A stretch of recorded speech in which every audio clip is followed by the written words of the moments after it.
Hai, Assalamualaikum, selamat datang kembali di Gaptek 19. Setelah saya pakai handphone Google Pixel 6a ini sekitar 2 sampai dengan 3 mingguan ini, saatnya saya berikan untuk review tentang penggunaan handphone yang satu ini secara user experience saya ya. Sebelumnya jangan lupa untuk subscribe dulu channel ini dan nyalakan juga untuk lonceng notifikasinya agar kalian mendapatkan informasi terbaru seputar dunia teknologi. Langsung kita bahas ke handphone yang satu ini dari segi harga terlebih dahulu.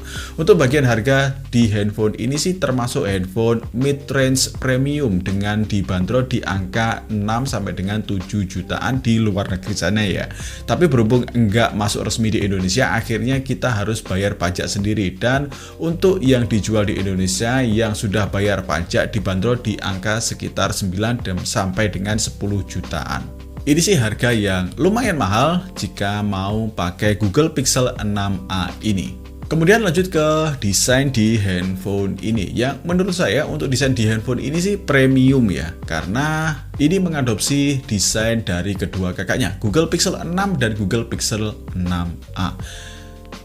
Di bagian depan untuk bezelnya juga sudah lumayan tipis di bagian kiri, kanan, dan atas. Kemudian di bagian bawah sedikit ada tebal untuk di bezelnya. Kemudian di bagian belakang untuk handphone ini pakai bahasa desain yang sama, sudah saya bilang tadi, pakai visor yang memanjang seperti Google Pixel 6 dan Google Pixel 6 Pro. Tapi untuk visornya ini sudah lumayan tipis daripada kedua kakaknya.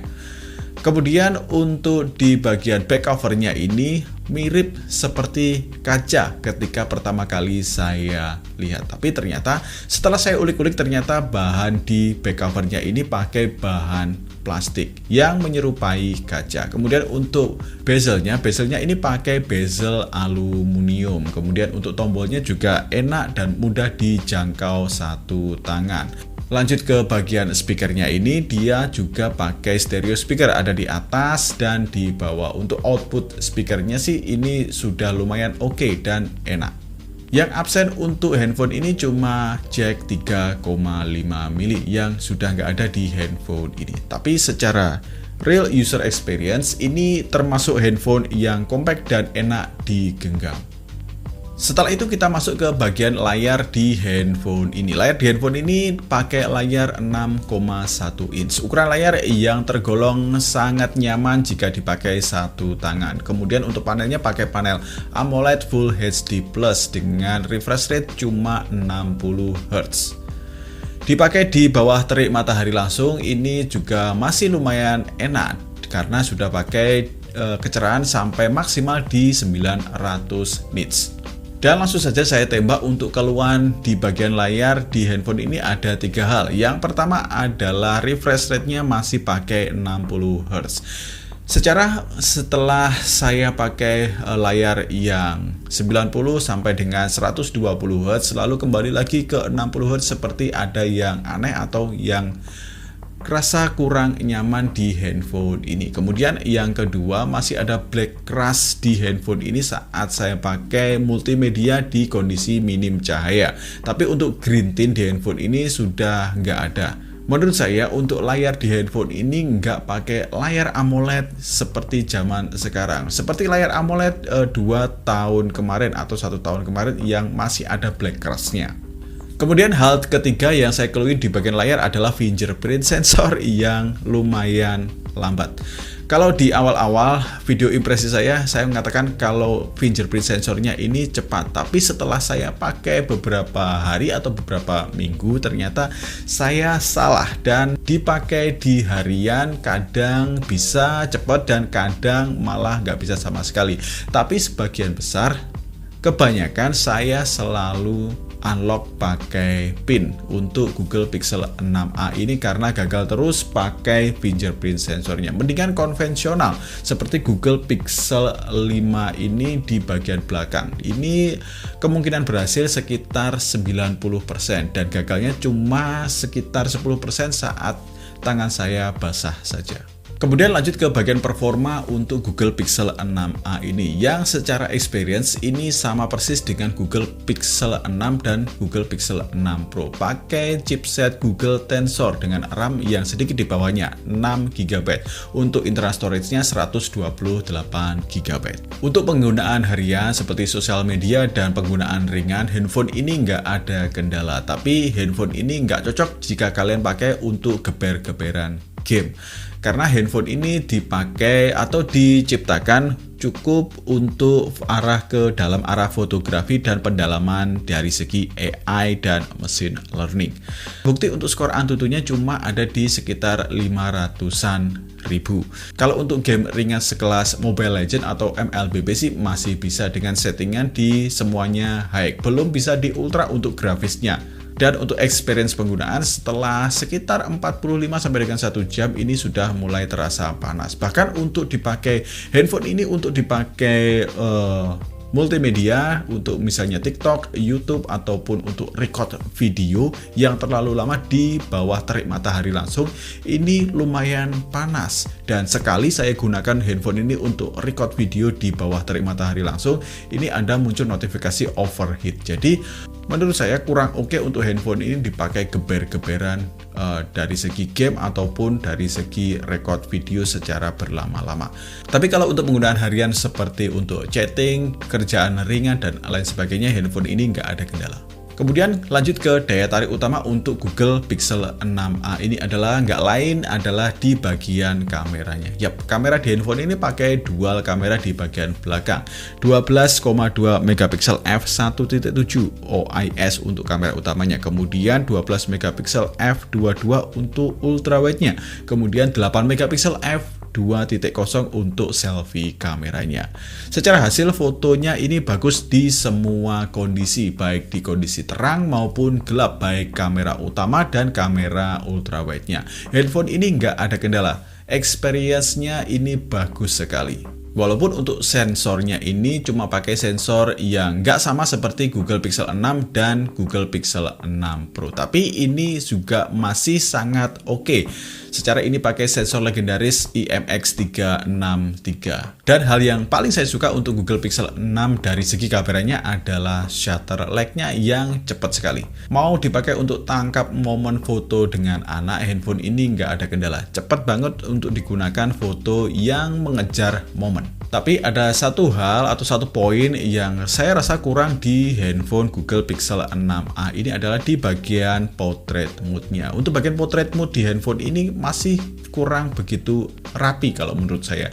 Mungkin karena absennya lensa TOF di handphone ini. Tapi satu poin kelemahan tersebut bisa ditutupi dengan adanya fitur-fitur yang ada di bagian editing foto di handphone ini. Meskipun untuk fitur di handphone ini nggak semuanya sama dengan Google Pixel 6 dan Google Pixel 6 Pro. Ada sedikit hal yang di-cut daripada Google Pixel 6 biasa dan Google Pixel 6 Pro. Tapi untuk Magic Eraser masih tersedia di handphone ini.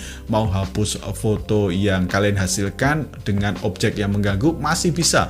Mau kamuflase background yang mengganggu di handphone kalian atau hasil foto kalian juga masih bisa di Google Pixel 6a ini.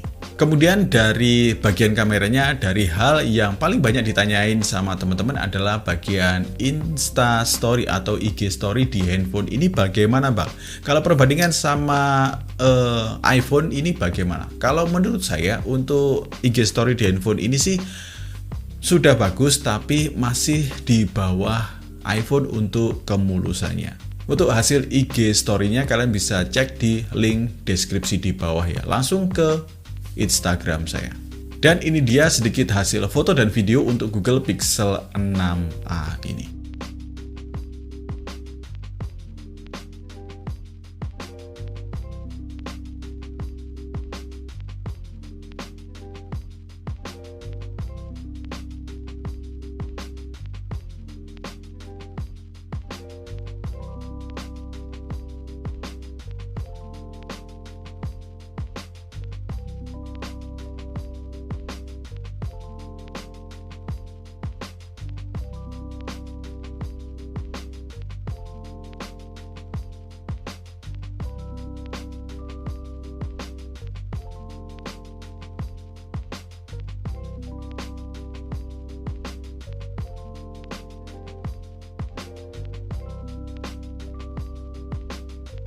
ini yang 4K 60 fps Pixel 6a.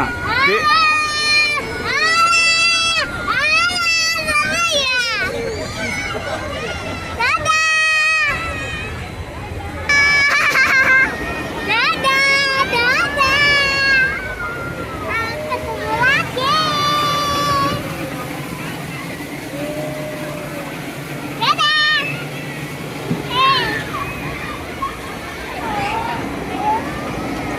Ini untuk kamera depannya Pixel 6a. Saka.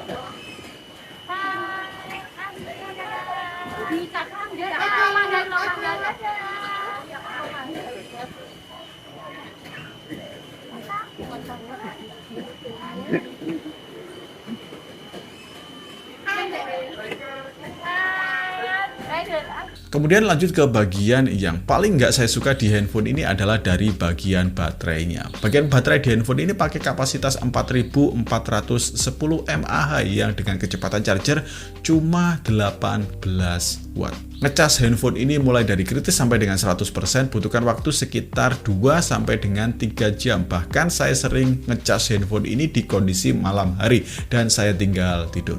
Tapi untungnya untuk handphone ini sudah pakai fitur adaptive charging, jadi dipakai untuk charger yang agak lama handphone ini masih aman atau aman untuk di bagian baterainya.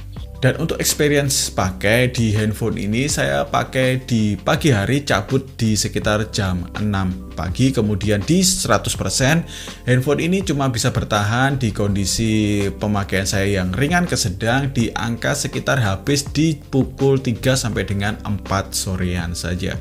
Jadi nggak bisa dipakai untuk sekitar 1 harian full. Jadi biasanya saya pakai handphone ini ngecas selalu 1 hari 2 kali, di pagi hari dan di malam hari. Oke, sekarang kita masuk ke dalam kesimpulan untuk Google Pixel 6a ini. Beli saja Google Pixel 6a ini jika kalian tahan dengan suhu panas yang ada di handphone ini. Kemudian untuk kecepatan charger di handphone ini dan daya tahan baterainya yang kurang oke di handphone ini. Jadi jika kalian bisa tahan untuk 3 hal tersebut, kalian bisa pakai handphone ini dan nggak ada masalah lain. Karena untuk handphone ini user experience-nya juga nyaman karena pakai UI yang enteng dari Google. Kemudian untuk hasil foto dan videonya juga sudah lumayan oke dan tergolong bagus sekali di kelas harga sekitar 9 sampai dengan 10 jutaan. Bisa dibandingkan dengan handphone flagship di tahun ini untuk hasil fotonya.